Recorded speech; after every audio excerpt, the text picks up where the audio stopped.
बिंदु आवेश पर विद्युत विभव की गणना कैसे की जाए, या बिंदु आवेश के कारण किसी बिंदु पर विभव कितना होगा उसकी चर्चा करते हैं।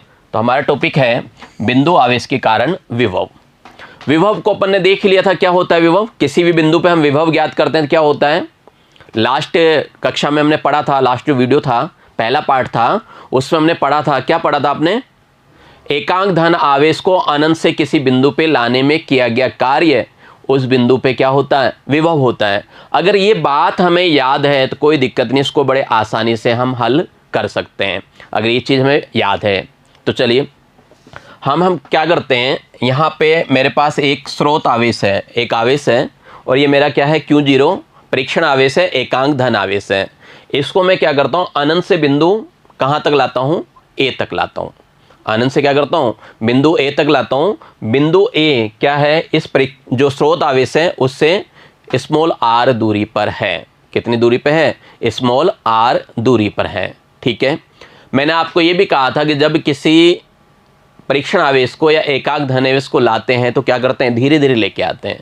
हम कैसे लाते हैं, धीरे धीरे लेके आते हैं। जैसे मान लीजिए मेरे पास ये है, यहाँ पे मेरे अनंत पे क्या है, आवेश रखा हुआ है Q0 और इसको मैं कहाँ लाना चाहता हूँ, A बिंदु पे लाना चाहता हूँ। और यहाँ पे मेरे पास क्या है, Q है, स्रोत आवेश है। ठीक है, अब देखो यहाँ पे मैं डायरेक्ट नहीं ला सकता, मुझे क्या करना पड़ेगा, धीरे धीरे लाना पड़ेगा। टुकड़ों में लाएंगे, बिल्कुल धीरे धीरे स्लोली लेके आएंगे। तो मान लीजिए धीरे धीरे आप लेके आते हो तो सपोज कीजिए आप B बिंदु पे आए हुए हैं, है ना। अपन क्या करें, एक B बिंदु ले लेते हैं। ये मान लिया कि एक कहाँ पे आए हुए हैं, B बिंदु पे। A और B के बीच की स्मॉल डिस्टेंस ले लो, कितनी, हम मान लेते हैं कितनी डिस्टेंस है, dr है। स्मॉल डिस्टेंस कितनी है, dr है। ये तो आपको पता ही है, जब इस परीक्षण आवेश को इधर लाऊंगा तो इसके कारण क्या होगा, इस पे बल लगेगा, विद्युत बल लगाएगा। ये कैसा लगाएगा, रिप्पल वाला लगेगा। इसको क्या करेगा, धकेलेगा, प्रतिकर्षण बल लगेगा। यानी मैं क्या कर रहा हूँ, विपरीत दिशा में काम कर रहा हूँ, विपरीत दिशा में काम कर रहा हूँ।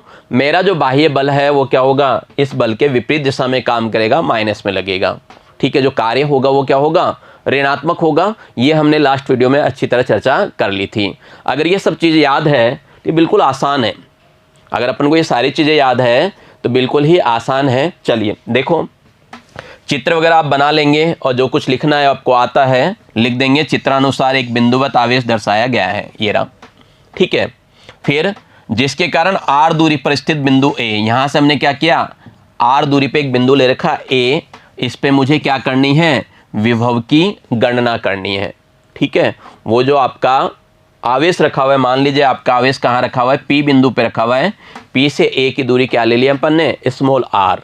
आप x भी ले सकते हैं, आपकी मर्जी है, कैसे भी कर सकते हैं। ठीक है, अब देखिए हम क्या करते हैं, एक एकांक धन आवेश को कहाँ से लेके आते हैं, अनंत से लेके आते हैं। कहाँ से लेके आएंगे, अनंत से लेके आएंगे। विभव की परिभाषा है कि हम जानते हैं कि किसी एकांक धन आवेश को विद्युत क्षेत्र के किसी बिंदु A तक लाने में जो किया गया कार्य है वही क्या कहलाएगा, विद्युत विभव कहलाएगा।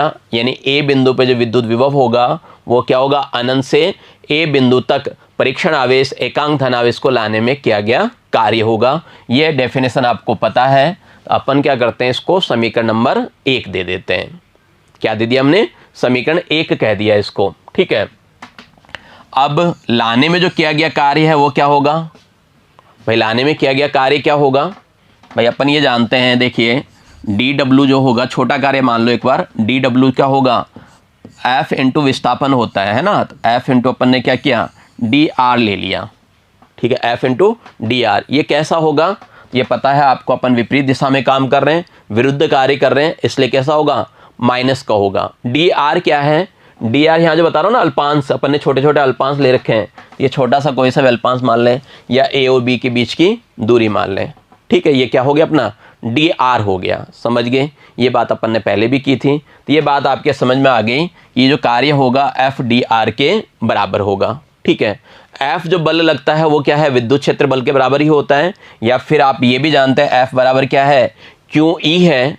F बराबर क्या होता है, फर्स्ट अध्याय में हमने पढ़ा है, F बराबर क्या होता है, QE होता है। और Q का मान आप बार बार यही कह रहे हो, क्या कह रहे हो, एकांक धनावेश। हम बार बार क्या कह रहे हैं, एकांक धनावेश। तो Q का मान कितना, 1।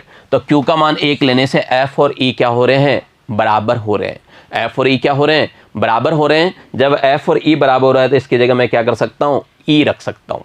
ठीक है, इसकी जगह क्या करेंगे, e रख देंगे। तो रख दिया मैंने, तो मेरा ये फॉर्मूला बन गया। जो वर्क डन है, जो कार्य किया गया है, वो कितना हो गया, e vector dot D are vector. Clear यहाँ तक।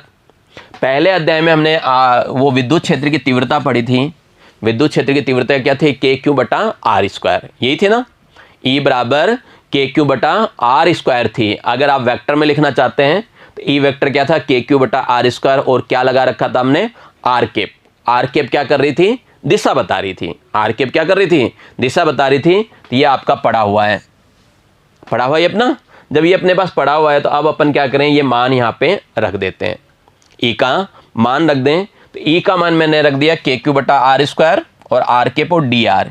ये जो डी आर है ये लिमिट बताएगा कि कहाँ से कहाँ तक। यहाँ पे मैं बात कर रहा था आपको, यहाँ देखिए मैंने ये बताया था आपको कि डी डब्ल्यू बराबर क्या था, माइनस एफ डी आर था। अगर मैं डब्ल्यू निकालना चाहता हूँ तो डब्ल्यू क्या होगा, डी डब्ल्यू का समाकलन करना पड़ेगा, है ना। तो इसका भी मुझे क्या करना पड़ेगा, समाकलन करना पड़ेगा। समाकलन कहाँ से कहाँ तक होगा, इस डी आर के कारण होगा कि आर जो है ना आपका कहाँ से कहाँ तक है।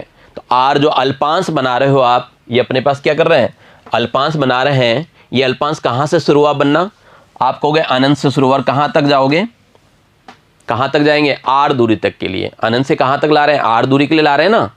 अनंत से अपन क्या कर रहे हैं, आर दूरी के लिए ला रहे हैं। तो क्या होगा, इसका मान जो होगा, डी आर का मान क्या होगा, अनंत से लेके आर होगा। तो वहाँ पे अपन क्या करेंगे, ये समाकलन कर देंगे, और समाकलन में क्या होगा, अपने पास लिमिट आएगी। ठीक है, लिमिट आ जाएगी अनंत से लेके आर तक। समझ गए लिमिट का मतलब, क्लियर। चलिए, जब अपने पास ये लिमिट समझ में आ गया तो अब सारा काम बिल्कुल आसान है। हमने E का मान रख दिया, अपन ने क्या किया, E का मान रख दिया। अब अपने पास ये है R cap dot D R, R cap dot D R. आप वेक्टर खोलना तो जानते ही हैं, है ना। वेक्टर कौन सा है, अदिश प्रोडक्ट है ये, है ना, अदिश गुणन है, स्केलर प्रोडक्ट है। खोलोगे तो क्या होगा, पहले वाले का मोड, दूसरे वाले का मोड, है ना, ये आ गया दूसरे वाले का मोड, और उनके बीच का जो एंगल है, इनके बीच का एंगल क्या है, दोनों एक ही दिशा में। आर केप और डी आर क्या है, एक ही दिशा में, तो इसलिए कोस 0 हो गया। तो आर केप का जो मोड लेते हैं, आर केप का मोड इकाई सदिश का मापांक 1 होता है, और इसको आप क्या करें, डी आर लिख सकते हैं। तो कुल मिला के R cap dot D R को मैं क्या लिख सकता हूँ, सिंपल डी आर लिख सकता हूँ। तो मैं क्या करूँगा, सिंपल डी आर लिख दिया। ये सारी चीज़ें रख दी, और अपन ने क्या किया, ये सिंपल डी आर लिख दिया। ठीक है, मेरा किया गया कार्य कितना हो गया, देखिए यहाँ पे मैंने क्या किया, कॉमन भी ले लिया। अपने को क्या करना, ये है ना के, भाई ये तो पता ही हो गया ना, E का मान के क्यू बटा आर स्क्वायर था, रख दिया हमने। यहाँ पे के क्या है, आपका कांस्टेंट है। के क्या है अपने पास, कांस्टेंट है। क्यू भी क्या है, कांस्टेंट है। क्या रहेगा, ये डी आर के सापेक्ष आर कर रहे हो ना, तो आर वाला पार्ट, आर से रिलेटेड जो भी चीज़ें वो तो अंदर रहेगी, बाकी सब के सब क्या होंगे, बाहर आ जाएगा। तो मेरा क्या हुआ, मैंने के और क्यू को बाहर ले लिया, अंदर बच गया 1 बटा आर स्क्वायर, अनंत से लेके 1 तक डी आर। क्लियर यहाँ तक, कोई दिक्कत नहीं है। चलिए, अब मेरे पास है 1 बटा आर स्क्वायर। 1 बटा आर स्क्वायर है, जब ऊपर लेके जाऊंगा तो आर की घात कितनी हो जाएगी, -2 हो जाएगी ना। भाई आप यूँ लिख सकते हैं ना, 1 बटा आर स्क्वायर को हम लिख सकते हैं आर की घात -2। तो मैंने यहाँ पे लिख लिया आर की घात -2। ठीक है, अब यहाँ पे आपको इंटीग्रेशन आना चाहिए, समाकलन आना चाहिए। समाकलन का सूत्र आपको पता होना चाहिए। आपको ये सूत्र मालूम है, कक्षा 11 में भी खूब बताया हुआ है आपको। x की घात n dx का समाकलन करते हैं तो क्या होता है, x की घात n+1, और बटे में क्या होता है, n+1 होता है। प्लस सी लगा देते हैं अगर ये आपका निश्चित समाकलन नहीं है तो, ये होता है। अब मुझे क्या करना है, यहाँ पे r की घात -2 का करना है। अब मुझे क्या करना है, यहाँ पे r की घात -2 का करना है। तो इसी सूत्र से r की घात -2 का करोगे तो n की जगह कितना आ गया, -2 आ गया, है ना। तो अपन ने n की जगह क्या किया, -2 रख दिया, और n की जगह मैंने -2 रखा। तो देखिए -2 + 1, -2 + 1 कितना होता है, -1 होता है। कितना होता है, -1, और नीचे भी क्या आ रहा है, -1 आ रहा है, और लिमिट आता ही आपको अनंत से लेके 1 तक लगा दी। तो ऊपर आ गया r की घात -1, नीचे भी आ गया -1, और लिमिट क्या है, अनंत से लेके r तक। ठीक है, इस माइनस को निकाल दो बाहर, इस माइनस को क्या करें, निकाल दो बाहर। जैसे ही माइनस को बाहर निकालोगे, बाहर भी माइनस है और एक माइनस और आ रहा है, तो आपको पता है ना, माइनस इंटू माइनस क्या होता है, प्लस हो जाता है। ये माइनस और ये माइनस क्या होगा, प्लस हो जाएगा। फाइनली जो मेरे पास बचा वो ये बचा के क्यू 1/r। क्या बचा अपने पास, के क्यू 1/r। अब आपको लिमिट लगानी है। कैसे लगती है limit, upper limit minus lower limit लगती है। तो पहले अपर लिमिट लगाऊंगा, तो r की जगह मुझे ये r ही रखना है, तो मैंने रख दिया 1/r। फिर r की जगह मुझे क्या रखना है, अनंत रखना है, तो ये रख दिया 1/अनंत। बच्चों ये तो आपको ध्यान होगा कि 1 जो अनंत होता है वो कितना होता है, आप अच्छी तरह जानते हैं। 1/अनंत कितना होता है, 0 होता है, 0 होता है ना। तो इसका मान तो क्या हो गया, 0 हो गया। फाइनली क्या बचा, तो देखोगे आपके पास फाइनली केवल यही बचा, के क्यू बटा आर। हमारे पास क्या बचा, के क्यू बटा आर बचा। तो मेरे पास ये कार्य आ गया। उस परीक्षण आवेश को, या धनावेश जो था आपका, इकाई धनावेश था, उसको ए बिंदु तक लाने में जो कार्य करना पड़ा वो मेरे पास आ गया, कितना आ गया, के क्यू बटा आर हो गया। और इसी कार्य को आप क्या कहते थे, विभव कहते थे। तो सीधी सी बात है, अपने पास उस बिंदु पे विभव भी आ गया, कितना, वी ए, यानी ए बिंदु पे विभव कितना आ गया, के क्यू बटा आर आ गया। तो इस तरह अपने को परीक्षा में करके आना है। एक बात ध्यान रखना, क्या यहाँ जो लिखा हुआ सारी चीज़ें बता के आना क्या है। भाई ये जानते हो ना आप, ये बता क्या होगे, वी ए क्या है, बिंदुवत आवेश के कारण बिंदु ए पर उत्पन्न विभव। के क्या है, तो के आप जानते हो कुलाम्य नियतांक है। और क्या है, आर क्या है, तो आर है बिंदुवत आवेश से बिंदु ए के मध्य की दूरी। ये सारी चीज़ें अपने को बता के आना है। समझ गए बात को, बिल्कुल आसान था। अगर अपने को क्या हो, ई का मान याद हो, पहले तो अपने को क्या हो, ज़्यादा अपन ने इसमें कुछ नहीं किया, 2 चीज़ें याद रखिए हमें, ई का मान याद हो, ठीक है। दूसरा, विभव कहते किसे हैं, विभव कहते किसे हैं, ये परिभाषा अगर अपने को याद है तो कोई दिक्कत नहीं, इसको करने में कहीं दिक्कत नहीं थी अपने पास, अपन आसानी से कर सकते हैं। पहला तो क्या था, अपने को विभव क्या होता है ये पता होना चाहिए।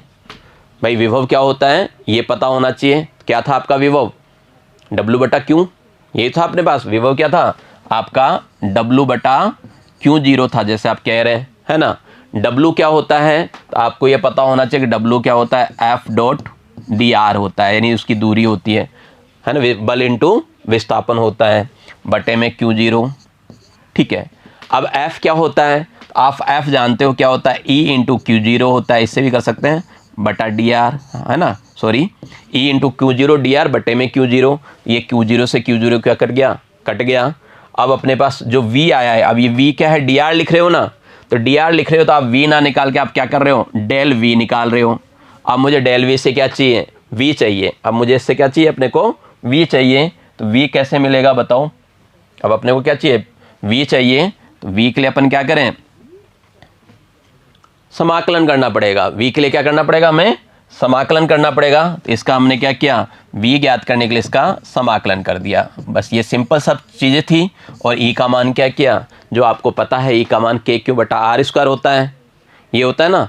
E का मान आप क्या कर सकते हैं, रख सकते हैं KQ बटे में R², ये 1/R²। ये सिंपल भाषा में बता दिया।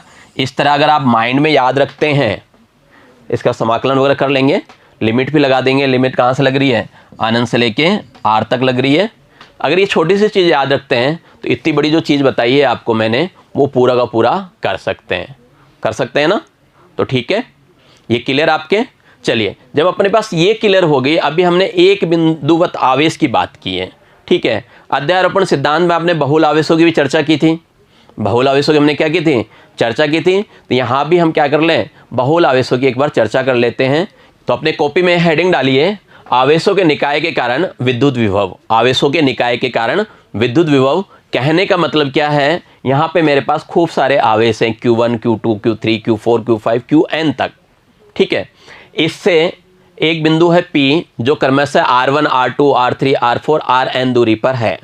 भाई Q1 से कितनी दूरी पे, तो Q1 से R1 दूरी पे है, Q2 से R2 दूरी पे है, Q3 से R3, ऐसे इस तरह है, ठीक है। मुझे बिंदु P पर क्या करनी है, जो उत्पन्न हो रहा है विभव इन आवेशों के कारण, उसकी गणना करनी है।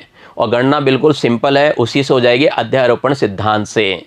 अध्यारोपण का सिद्धांत क्या कहता है, V निकालना है तो V1, V2, V3, V4, V5, Vn तक क्या करेंगे आप, ऐड कर देंगे। मुझे यहाँ पे क्या करना है, P पे V निकालना है ना, V निकालना है मुझे किस पे, P पे। तो मैं क्या करूँगा, सबको जोड़ दूंगा, V1 V2 V3 और कहाँ तक, जहाँ तक भी है मेरे पास Vn, सबको जोड़ दूंगा और सबको जोड़ते ही क्या होगा, कुल विभव मेरे पास आ जाएगा। बस इतनी सी बात है, अपने को बस इतना सा ही बात ध्यान रखना है।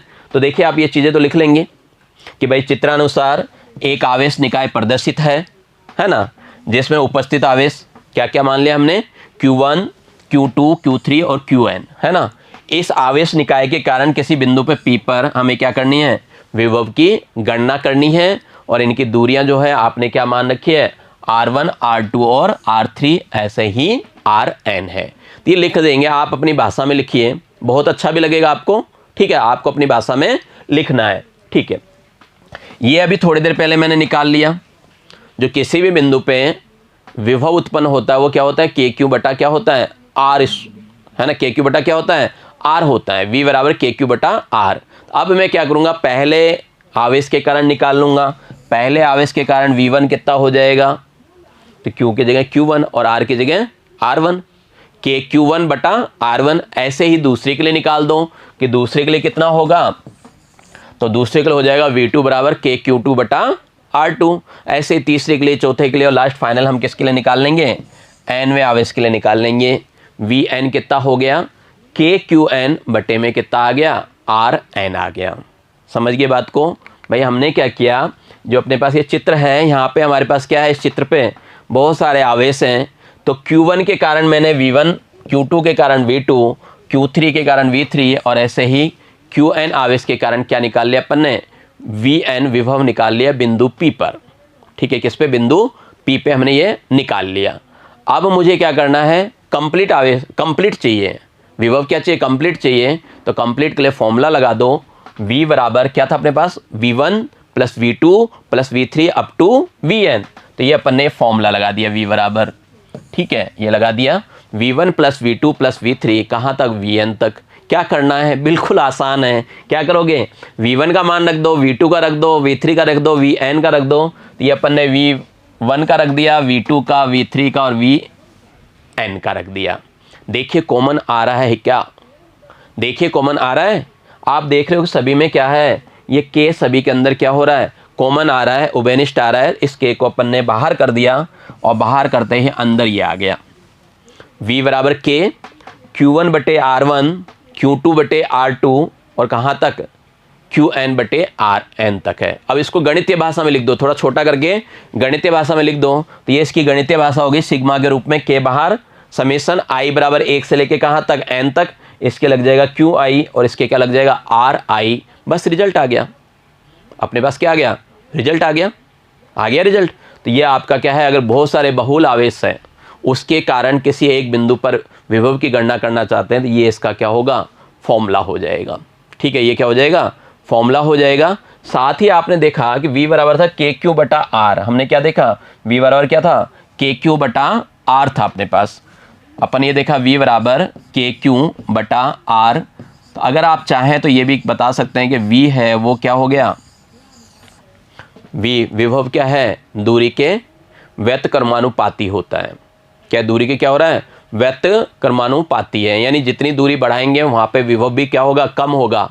लेकिन E क्या था, 1/r² के था, ये भी ध्यान रखना है ना, ठीक है। तो चलिए क्लियर, यहाँ तक हमने क्या किया, बिंदुवत आवेश के कारण ज्ञात कर लिया और बहुल आवेशों के कारण भी ज्ञात कर लिया। अब जो ज्ञात करना है वो मुझे ज्ञात करना है द्विध्रुव के कारण, द्विध्रुव के कारण, डाइपोल के कारण। लेकिन इस पे चर्चा करेंगे हम अगले वीडियो में।